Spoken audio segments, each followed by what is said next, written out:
అనగనగా ఒక అందమైన పల్లెటూరు. ఆ ఊరి చుట్టూ పచ్చని పొలాలు, ఎత్తైన చెట్లు ఎంతో ఆహ్లాదకరంగా ఉంటాయి.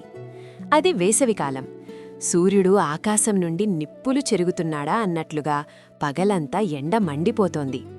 ఆ ఊరిలో రాము, సీత అనే ఇద్దరు అన్నాచెల్లెళ్ళు ఉండేవారు.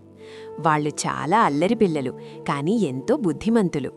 పగలు ఎండదెబ్బకు ఆడుకోవడానికి బయటకు వెళ్లలేక ఇంట్లోనే ఉండిపోయి చాలా విసుక్కున్నారు.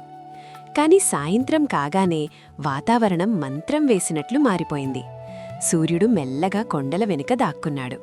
ఎక్కడినుంచో మెల్లగా చల్లని గాలి వీయడం మొదలైంది. రాత్రి భోజనమయ్యాక వాళ్ల నానమ్మ ఆరుబయట విశాలమైన ముంగిట్లో ఒక పెద్ద నులక మంచం వేసింది. దానిపై ఒక తెల్లటి దుప్పటి పరిచింది. పిల్లలిద్దరూ సంతోషంగా పరిగెత్తుకుంటూ వెళ్లి నానమ్మకి చెరో పక్కన పడుకున్నారు. ఆకాశం వంక చూస్తే అబ్బా, ఎంత అద్భుతంగా ఉందో! నల్లటి చీకటి తెరపై ఎన్నో వజ్రాలు చల్లినట్టు నక్షత్రాలు మిలమిలా మెరుస్తున్నాయి. వాటి మధ్యలో నిండు చందమామ కింద ఉన్న భూమిమీద పాలను ఒలకబోసినట్లుగా చల్లని వెన్నెలను పంచుతున్నాడు. చుట్టూ ఉన్న మామిడి, వేప చెట్ల ఆకుల మధ్య నుండి వచ్చే గాలికి పిల్లలకి ఎంతో హాయిగా అనిపించింది. పగలు పడిన అలసటంతా ఆ గాలితో మాయమైపోయింది. ఆ చీకట్లో అక్కడక్కడ మిణుగురు పురుగులు చిన్న చిన్న బంగారు రంగు దీపాల్లా ఎగురుతూ కనువిందు చేస్తున్నాయి. అవి చూసి సీత, అన్నా చూడు, ఆ నక్షత్రాలు ఆకాశం నుంచి కిందకొచ్చి ఆడుకుంటున్నట్లున్నాయి కదూ అని మురిసిపోయింది. దూరంగా కీచురాళ్ల శబ్దం ఒక తీయని జోలపాటలా వినిపిస్తోంది.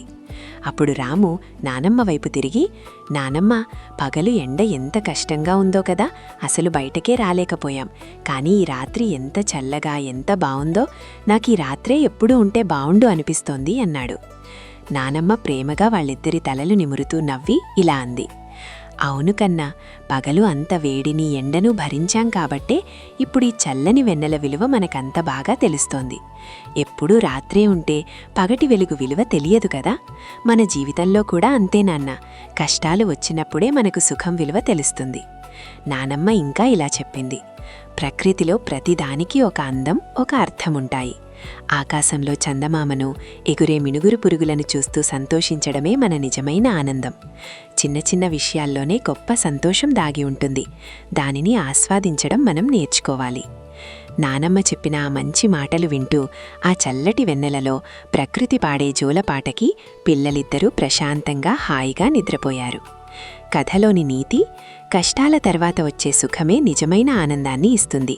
మన చుట్టూ ఉన్న ప్రకృతిలోని చిన్న చిన్న అందాలను ఆస్వాదించడం ద్వారానే మనకు గొప్ప సంతోషం దొరుకుతుంది.